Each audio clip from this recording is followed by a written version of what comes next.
जय मसीह की। कल, आज और युगानुयुग एक से रहने वाले प्रभु यीशु के सामर्थी नाम में आप सभी को मेरा अभिनंदन। प्रेयर टाइम के एक और एपिसोड में मैं आपका स्वागत करती हूँ। स्तुति, ये शब्द आप जब सुनते हैं तो आपके मन में क्या बातें आती हैं? स्तुति आखिरकार क्या है? किसी की आराधना, श्रद्धा, उनके नाम को ऊंचा उठाना या जय जयकार करना, यह सब स्तुति का एक भाग है। एक विश्वासी के जीवन में स्तुति बहुत ही महत्वपूर्ण है। यदि हम भजन संहिता 146 पढ़ें, उसके पहले और दूसरे पद में दाऊद ऐसा कहता है, याह की स्तुति करो, हे मेरे मन, यहोवा की स्तुति कर। मैं जीवन भर यहोवा की स्तुति करता रहूंगा। जब तक मैं बना रहूंगा तब तक मैं अपने परमेश्वर का भजन गाऊंगा। दाऊद, जिसके विषय में परमेश्वर ने स्वयं गवाही दी थी कि मेरे मन के अनुसार एक व्यक्ति है, उसके जीवन में स्तुति निरंतर चलती रहती थी। वो कहता है कि मैं निरंतर यहोवा की स्तुति करता रहूंगा। जब तक मुझ में जान है, जब तक मुझ में प्राण है, मैं उसके नाम की जय जयकार करूंगा, उसके नाम को ऊंचा उठाऊंगा। आखिरकार स्तुति का क्या महत्व है एक मसीही विश्वासी के जीवन में? देखा जाए तो स्तुति हमारे जीवन का एक अभिन्न अंग है और कहा जा सकता है कि स्तुति हमारे जीवन में एक बहुत ही महत्वपूर्ण हथियार है। इसलिए जो आज वचन मैं आपके सामने लाई हूं, उसका शीर्षक मैंने दिया है, स्तुति एक बहुत ही शक्तिशाली हथियार।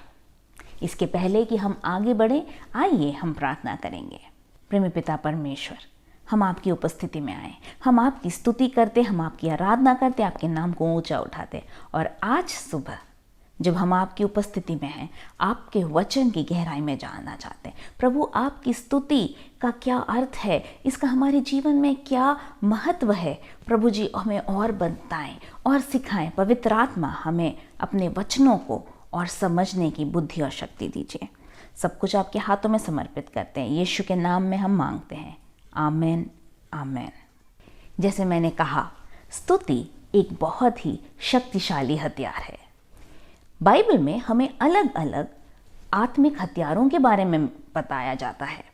इफिसियों 6वें अध्याय में हम देखते हैं कि पौलुस वहां पर आत्मिक हथियारों के विषय में लिखते हैं।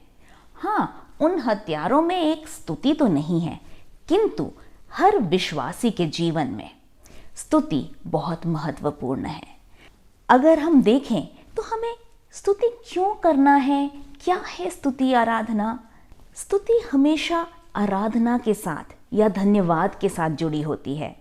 आराधना का एक हिस्सा भी कह सकते हैं हम स्तुति के विषय में।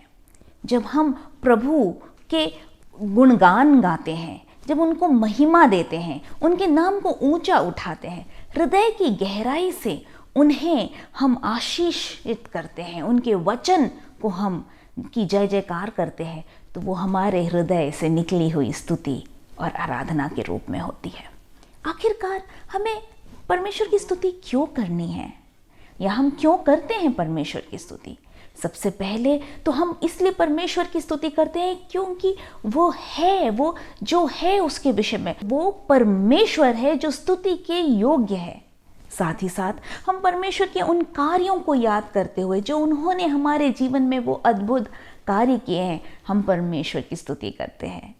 हम धन्यवाद देते हैं, स्तुति करते हैं कि परमेश्वर ने जो अनुग्रह हम पर दिखाया, उसकी महिमा, उसकी करुणा, उसकी दया के लिए हम उसको धन्यवाद देते हैं और स्तुति करते हैं। और सबसे बढ़कर उस अनंत जीवन के लिए जो उसने हमें दिया है, जिसके हम योग्य नहीं थे। हम तो पाप में पड़े थे, किंतु उन्होंने अपने इकलौते पुत्र को इस संसार में भेजा, जिन्होंने अपने जान को उस क्रूस पर दिया। हमारे पाप का दाम उन्होंने चुकाया और उनके उस कार्य के कारण हम अनंत जीवन पाते हैं। हम उस बात के लिए परमेश्वर की स्तुति करते हैं। बाइबल में हम देख सकते हैं अलग अलग घटनाएं या कहानी या बातें लोगों के विषय में जो अलग अलग परिस्थितियों में होकर गुजरने के बावजूद उनके जीवन में उन्होंने जब परमेश्वर की स्तुति की तो परमेश्वर के एक अद्भुत कार्य को अपने जीवन में देखा। कई बार परमेश्वर के कार्यों को देखते हुए उन्होंने परमेश्वर की स्तुति की। जैसे मैंने कहा था दाऊद के विषय में, वो हमारे लिए एक बहुत ही अच्छा उदाहरण है। दाऊद के जीवन में उतार चढ़ाव आते रहे। उसके जीवन में ऐसा समय था जब कोई उसे नहीं जानता था, लेकिन तब भी वो यहोवा की स्तुति करता था। ऐसा समय था जब परमेश्वर का अभिषेक उस पर आया। उसके लिए एक वायदा था कि हाँ, वो एक दिन इज़राइल का राजा बनेगा, किंतु शाऊल उसके प्राण के पीछे पड़ गया। तब भी जब वो मारा मारा भागता फिर रहा था, तब भी उसने यहोवा की स्तुति आराधना बंद नहीं की। वो हर मुश्किल में प्रभु की स्तुति करता रहता था। चाहे भजन संहिता हम 8 देखें या भजन संहिता 121 देखें या बहुत से भजन हैं। यहाँ तक कि यदि हम 145 से 150 के वो 4-5 भजन देखें, वो सभी भजन सिर्फ स्तुति के भजन हैं। उसकी एक जीवन शैली थी स्तुति की। वो हर परिस्थिति में स्तुति करता रहता था। इसके अलावा हम देखते हैं मूसा के विषय में, जब परमेश्वर ने इज़राइलियों को उस मिस्र देश से बाहर निकाला, उस लाल समुद्र को 2 भाग कर कर उन्हें उस सूखी ज़मीन से पार कराया, और उसके बाद जो मिस्र के लोग, जो मिस्र की सेना उनके पीछे आ रही थी, उन्हें उस लाल समुद्र में डुबाकर खत्म कर दिया। जब उन्हें पूर्ण विजय दी तो मूसा ने वहाँ पर एक स्तुति गीत गाया। निर्गमन 15वें अध्याय में उसके पहले पद से लेके 18वें पद तक हम मूसा के उस गीत को देखते हैं। उसके आगे हम देखते हैं कि मिरियम, जो मूसा की बड़ी बहन थी, वो खड़ी होती है और औरतों के साथ वो झांझ उठाकर परमेश्वर की स्तुति गान करती है। वो खंजरी बजाते हुए प्रभु का धन्यवाद और प्रभु की स्तुति करती है। आगे यदि हम वचन में बढ़ते जाएं तो अलग अलग परिस्थितियों में, चाहे वो पुराने नियम हो या नया नियम, हम देखते हैं लोगों ने प्रभु की स्तुति की। प्रभु की स्तुति इसलिए की क्योंकि वो परमेश्वर है जो योग्य है स्तुति के। उन्होंने प्रभु की स्तुति इसलिए की क्योंकि उसके कार्य जो उन्होंने उनके जीवन में किए। उन्होंने प्रभु की स्तुति इसलिए की क्योंकि जब उनके सामने परिस्थिति में कोई आशा नहीं थी, तब भी उन्हें विश्वास था कि वो प्रभु जो उन्हें इतने दिन चला कर लाया है, वो आगे उन्हें ले जाने के योग्य है, वही स्तुति के योग्य है। मेरे प्रियो, क्या आपके जीवन में स्तुति करने की या प्रशंसा करने की या प्रभु को महिमा देने की आदत है? यदि हम पीछे मुड़ के देखें तो पिछले कुछ साल बहुत मुश्किल भरे थे, लेकिन क्या हम प्रभु को धन्यवाद दे सकते हैं या उनकी स्तुति कर सकते हैं उनके उस सुरक्षा के लिए जो हम पर बनी रही? हाँ, इस बीच में हो सकता है हमारे बहुत से प्रियजन इस संसार से हटा दिए गए हों। हो सकता है हम आर्थिक मुसीबत से होकर गुजर रहे हों, हमारे पारिवारिक जीवन में अलग अलग परेशानी और क्लेश आए हों, लेकिन आज आप मेरी आवाज़ को सुन रहे हैं। यदि आप सांस ले रहे हैं, यदि आपके घर में खाने को खाना है, यदि आपके पास एक नौकरी है, तो कितनी बड़ी बात है ये। क्या हम उसके लिए परमेश्वर की स्तुति कर सकते हैं? क्या हम दाऊद की तरह बोल सकते हैं कि जब तक मुझ में प्राण है मैं तेरी स्तुति करूँगा? मेरे प्रियो, स्तुति हमारी जीवन शैली बनने पाए। आप पूछेंगे कि आखिरकार मुझे प्रभु की स्तुति क्यों करना है? क्या है इसमें? क्या फ़ायदा है? क्यों कहा जा रहा है कि ये एक हथियार है, बहुत ही शक्तिशाली हथियार? तो क्यों ना हम परमेश्वर के वचन में से कुछ बातें सीखें, मिलकर हम जानें कि आखिरकार क्या शक्ति है प्रभु की स्तुति करने में। सबसे पहली बात कि हमें परमेश्वर की स्तुति क्यों करनी चाहिए, वो इसलिए क्योंकि परमेश्वर योग्य है स्तुति के। ये हम देख सकते हैं व्यवस्था विवरण उसके 10वें अध्याय और उसके 20 और 21 पद में। यदि आप ये अध्याय पढ़ेंगे तो यहाँ परमेश्वर इज़राइलियों को कुछ आज्ञाएं दे रहे हैं, उनको बोल रहे हैं जो तुम्हें आशीषित करेंगे उन्हें मैं आशीषित करूंगा, जो तुम्हें श्राप देगा उन्हें मैं श्राप दूंगा। और परमेश्वर यहाँ उन्हें बहुत ही अच्छी रीति से बता रहे हैं, यदि तुम मेरी आज्ञाओं का पालन करोगे तो तुम आशीषित होगे। और ये सब बातें बोलने के बाद मैं इसके 20वें और 21वें पद को पढ़ना चाहूंगी। व्यवस्था विवरण 10वां अध्याय 20वां और 21वां पद। वहां ऐसा लिखा है, अपने परमेश्वर यहोवा का भय मानना, उसी की सेवा करना और उसी से लिपटे रहना और उसी के नाम की शपथ खाना। यहाँ परमेश्वर बोल रहे हैं कि यहोवा से लिपटे रहना। और 21वें पद में कहते हैं, वही तुम्हारी स्तुति के योग्य है और वही तेरा परमेश्वर है, जिसने तेरे साथ वे बड़े महत्व के और भयानक काम किए हैं जिन्हें तूने अपनी आंखों से देखा है। मिस्र के देश से बाहर निकाल के लाने के बाद परमेश्वर उनको आज्ञाएं दे रहा है और वहां पर परमेश्वर उनसे कह रहे हैं कि केवल वो यहोवा ही है जो तुम्हारे स्तुति के योग्य है। क्यों? वो भयानक कार्य जो उन्होंने किए हैं, जो अद्भुत कार्य किए हैं, और क्योंकि वो परमेश्वर है, वो इस सृष्टि का रचयिता है, वो योग्य है, केवल वो ही हमारे स्तुति और प्रशंसा के योग्य है, वही आराधना के योग्य परमेश्वर है। तो इसलिए सबसे पहले हम उसकी स्तुति क्यों करते हैं? क्योंकि वो योग्य है। दूसरी बात, हम उसकी स्तुति क्यों करते हैं या हमें क्यों करना चाहिए? क्योंकि बाइबल हमें ये सिखाती है, वचन सिखाता है हमें कि हर समय हर परिस्थिति में हम प्रभु की स्तुति करें। दाऊद के जीवन से हमने देखा, वो चाहे मुश्किल में हो, वो चाहे परेशानी में हो, चाहे वो विजय प्राप्त करता हो, वो निरंतर परमेश्वर को स्तुति देने की एक जीवन शैली में था। साथ ही साथ यदि हम पढ़ें भजन संहिता 150 उसके 6वें पद में दाऊद कहता है, हर प्राणी यहोवा का जय जयकार करे, या हर एक चीज जिसमें सांस है वो यहोवा की स्तुति करे। मेरे प्रियो, हम सब यहोवा की स्तुति करते रहें। परमेश्वर के वचन में अनगिनत पद हैं जो हमें परमेश्वर की स्तुति करने के विषय में बताते हैं। वचन सिखाता है कि हम परमेश्वर की स्तुति करते रहें। याकूब की पत्री उसके 5वें अध्याय के 13वें पद में याकूब लिखता है, यदि तुम में से कोई दुखी हो तो वो प्रार्थना करे, यदि आनंदित है तो वो स्तुति के भजन गाए।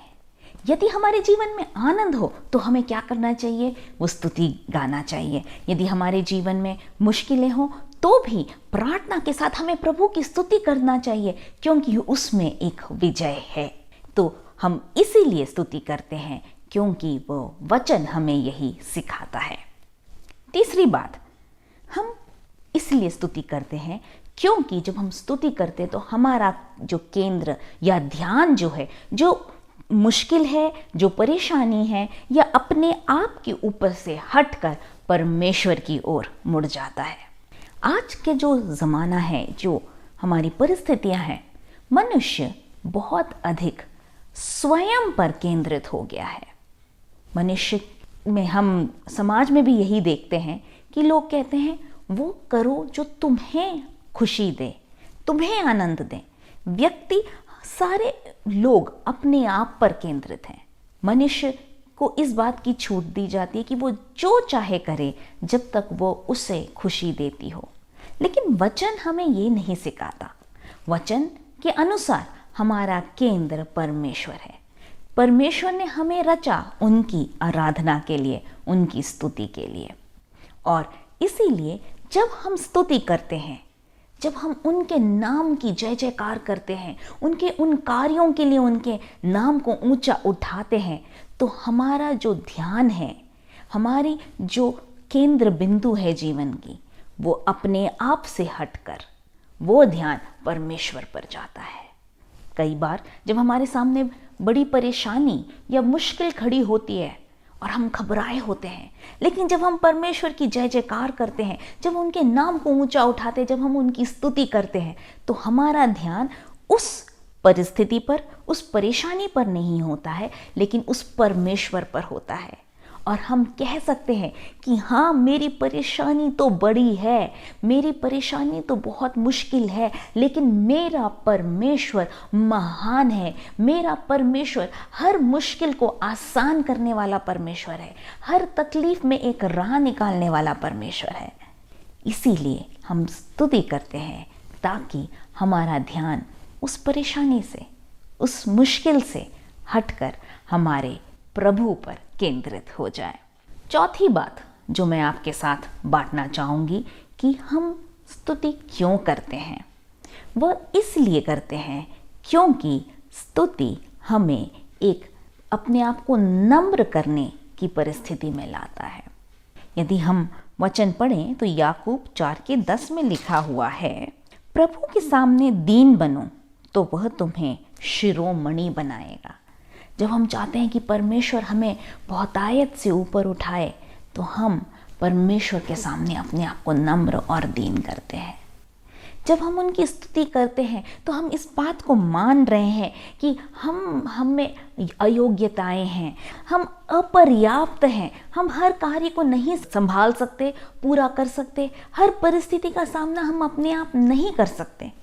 हम परमेश्वर के सामने मान रहे हैं, प्रभु हम में कोई योग्यता नहीं।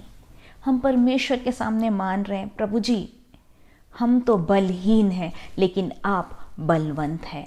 एक गीत है जो हम गाते हैं, अनोखा प्यार है तेरा, करूँगा स्तुति तेरी मैं सर्वदा। गीतकार कहता है, चाहे हर मुसीबत में हूँ, चाहे जो भी परेशानी से मैं होके गुजरूं, मैं परमेश्वर के उस प्रेम को याद करते हुए मैं प्रभु की स्तुति करूँगा, मैं उसकी जय जयकार गाता रहूँगा। मेरे प्रियो, जब हम परमेश्वर की उपस्थिति में स्तुति करते हैं तो हम अपने आप को नम्र कर देते हैं। वो स्थान होता है जब हम मानते हैं, प्रभु हम बलहीन हैं, हम अयोग्य हैं, हम अपर्याप्त हैं, लेकिन आप बलवंत हैं, आप योग्य हैं, आप पर्याप्त हैं इस परिस्थिति को बदलने के लिए, इस परिस्थिति में भी मुझे ऊंचा उठाने के लिए, इस परिस्थिति में भी अपने नाम को महिमा देने के लिए। मेरे प्रियो, ये समय है जब हो सकता है आपकी इस परिस्थिति अच्छी नहीं हो, या हो सकता है परमेश्वर आपको आत्मिक जीवन में और विजय से लेकर विजय, अनुग्रह से लेकर अनुग्रह में ले जा रहे हों। चाहे जो भी हो, हमें ज़रूरी है कि हम उनकी उपस्थिति में धन्यवाद की भेंट लेके, जय जयकार को लेते हुए उनकी उपस्थिति में आए। इब्रानी की पत्री उसके 13वें अध्याय में और उसके 15वें पद में पौलुस यूं ऐसा लिखता है, इसलिए हम उसके द्वारा स्तुति रूपी बलिदान अर्थात उन होठों का फल जो उसके नाम का अंगीकार करते हैं, परमेश्वर को सर्वदा चढ़ाया करें। वो क्या? वो होठों के फल को, वो उस स्तुति रूपी, वो एक बलिदान है। पुराने नियम में परमेश्वर ने अलग अलग बलिदानों के विषय में बोला था। स्तुति एक बलिदान है जो हम उनको चढ़ाते हैं, प्रभु को चढ़ाते हैं, अपने आप को नम्र करते हैं, उनकी उपस्थिति में आते हैं, आराधना और स्तुति करते हैं और उनके नाम को ऊंचा उठाते हैं। हम निरंतर वो आराधना रूपी, स्तुति रूपी बलिदान अर्पित करते रहें। पांचवी बात जो मैं आपके साथ आज बांटना चाहूँगी कि हमें आखिरकार स्तुति क्यों करना चाहिए। क्योंकि स्तुति हमारे विरोधी को दौड़ा देता है, हरा देता है, हमारे सामने से भागने में मजबूर कर देता है। इस संसार में हमारे सामने अलग अलग विरोधी ज़रूर आएंगे। शैतान हमारे सामने हमारे एक विरोधी के रूप में आता है, लेकिन परमेश्वर का वचन क्या कहता है? वचन को थामे रहो, उसमें बने रहो और वो शैतान तुम्हारे सामने से भाग जाएगा। जब भी लोगों ने परमेश्वर के वचन को थामा है और उसकी स्तुति की है, तब परमेश्वर ने उन्हें विजय जरूर दी है। एक उदाहरण जो हम सब अच्छे से जानते हैं, लेकिन मैं एक और बार उस उदाहरण को आपके साथ बांटना चाहूँगी जो परमेश्वर के वचन में से है, कि किस तरह जब परमेश्वर के लोग दुश्मनों से घिरे हुए थे और ऐसे दुश्मन जो उनकी निंदा कर रहा था और उन्हें एक साथ जुड़कर परमेश्वर के लोग के विरोध में आए थे, तब किस तरह स्तुति ने उन लोगों को वहाँ विजय दी। हाँ, ये वही कहानी है राजा यहोशापात के विषय में जो हम दूसरे इतिहास उसके 20वें अध्याय में पढ़ते हैं। यहाँ हम देखते हैं कि 3 अलग देशों के राजा, मोआबी, अम्मोनी और इसके साथ कई मूनियों ने, अलग अलग देश के लोगों ने युद्ध की घोषणा की यहोशापात के विरोध में। और जब ये युद्ध की घोषणा होती है तो यहोशापात क्या करता है, वह दौड़कर ये नहीं सोचता कि मैं कौन से देश से अपने लिए सहायता मांगूं, वो इधर उधर नहीं भागता, लेकिन वो परमेश्वर की उपस्थिति में जाता है। वो उपवास की घोषणा करता है और वो कहा जाता है कि सारी प्रजा एक साथ परमेश्वर की उपस्थिति में आई। और जब वो परमेश्वर की उपस्थिति में आए तब परमेश्वर ने अपने वाणी को भेजा। और हम देखते हैं दूसरा इतिहास उसका 20वां अध्याय और 15वें पद के दूसरे भाग में वहाँ लिखा है, यहोवा तुमसे यूं कहता है, तुम इस बड़ी भीड़ से मत डरो और तुम्हारा मन कच्चा न हो, क्योंकि युद्ध तुम्हारा नहीं परमेश्वर का है। जब हम परमेश्वर की उपस्थिति में आते हैं, अपने आप को नम्र करते हैं, तो हमारा युद्ध परमेश्वर ले लेता है। और उसके बाद परमेश्वर अपना जो एक वायदा कहता है कि तुम खड़े रहोगे और तुम उस विजय को देखोगे। और जब परमेश्वर के मुख से ये शब्द निकलते हैं, जब ये वाणी आती है, तो लोग उस पर विश्वास करते हैं। और 19वें पद में यूं लिखा है, कहातियों और कोरहियों में से कुछ लेवी खड़े होकर इज़राइल के परमेश्वर यहोवा की स्तुति अत्यंत ऊंचे स्वर से करने लगे। जब उन्होंने परमेश्वर की उस आवाज़ को सुना, जब उन्होंने परमेश्वर के उस वायदे को सुना, उन्होंने प्रभु की स्तुति करना शुरू कर दिया। अभी उनके सामने विजय नहीं आई है, अभी भी वो परिस्थिति में कोई बदलाव नहीं है, वो पूरी तरह घिरे हुए हैं, दुश्मन उनके सामने है, वो जानते हैं दुश्मन उनसे बहुत अधिक शक्तिशाली हैं, किंतु उन्होंने परमेश्वर के उस वचन पर विश्वास किया। ये जो वचन आपके हाथ में है, जो कहता है कि हर हथियार जो तुम्हारे विरुद्ध बने, कोई भी हथियार तुम्हारे विरुद्ध बने, मैं उन्हें सफल होने नहीं दूंगा, वह वचन आप थामे रहें। हो सकता है आप अभी परिस्थिति में कोई बदलाव नहीं देख रहे, लेकिन अब स्तुति करना शुरू करें। देखिए, जब यहाँ पर इज़राइलियों ने स्तुति करना शुरू किया, ये कुछ लेवियों ने स्तुति करना शुरू किया, तो परमेश्वर का कार्य वहाँ आरंभ हो गया। कहते हैं वचन आगे जब हम पढ़ते हैं तो हम जानते हैं कि अगले दिन वो जब गए युद्ध के लिए, 21वां पद वहाँ ऐसा लिखा है, तब उसने प्रजा के साथ सम्मति करके कितनों को ठहराया, ये राजा यहोशापात के विषय में है, जो कि पवित्रता से शोभायमान होकर हथियार बंदों के आगे आगे चलते हुए यहोवा के गीत गाएं और यह कहते हुए उसकी स्तुति करें, यहोवा का धन्यवाद करो क्योंकि उसकी करुणा सदा की है। यह यहोशापात जानता है कि उसकी जो काबिलियत है, उसके जो योद्धा हैं या उसकी जो सेना है, वह उसे युद्ध में विजय नहीं दिला सकती, किंतु उसे मालूम है कि आगे आगे यहोवा जा रहे हैं। और वो स्तुति के साथ, वो आराधना करते हुए, इस बात को घोषित करते हुए कि यहोवा का धन्यवाद करो क्योंकि उसकी करुणा सदा की है, वो उस युद्ध में आगे जाता है। और हम जानते हैं किस तरह इनके युद्ध लड़े बगैर ही परमेश्वर उन्हें एक बहुत बड़ी विजय देते हैं। और जब ये वहाँ पहुँचते हैं तो वो आपस में ही लड़ मर चुके होते हैं। और वहाँ लिखा है कि इतना ज़्यादा उनके पास जो चीज़ें मिली वो इतनी ज़्यादा थी कि वो उठाने के लिए उनको 3 दिन लगे। जो गहने थे, जो चीज़ें थी, जो सामान था, जो वो बटोरते बटोरते उन्हें 3 दिन लग गए। और 26वें पद में लिखा है, चौथे दिन वे बराका नामक तराई में इकट्ठा हुए और वहां यहोवा का धन्यवाद किया। इस कारण उस स्थान का नाम बराका की तराई पड़ा। जब उन्होंने स्तुति के साथ वो आगे बढ़े तो परमेश्वर ने उन्हें विजय दी, और वो भूले नहीं विजय के बाद, उस आशीषों को प्राप्त करने के बाद प्रभु को भूले नहीं, लेकिन उन्होंने प्रभु को वहाँ पर धन्यवाद दिया, फिर से प्रभु की स्तुति की। मेरे प्रियो, ये मैंने कुछ 5 बातें आपके साथ बांटी, कुछ और बातें हैं जो मैं अगले एपिसोड में आपके साथ बांटूंगी। परमेश्वर की स्तुति करने से हमारे जीवन में परमेश्वर की आशीषें तो आती ही हैं, हम परमेश्वर के और करीब आते और उनके हृदय को आनंद पहुंचाते हैं। क्या आप इस स्तुति की जीवन शैली को अपनाना चाहेंगे? यदि हाँ, तो परमेश्वर ज़रूर आपको बहुतायत से आशीषित करेंगे। आइए हम प्रार्थना करें। प्रेमी पिता परमेश्वर, मैं धन्यवाद देती हूँ इस समय के लिए। हर एक जो आपकी आवाज़ को सुन रहे हैं, उन्हें आपके चरणों में लाते हैं प्रभु जी।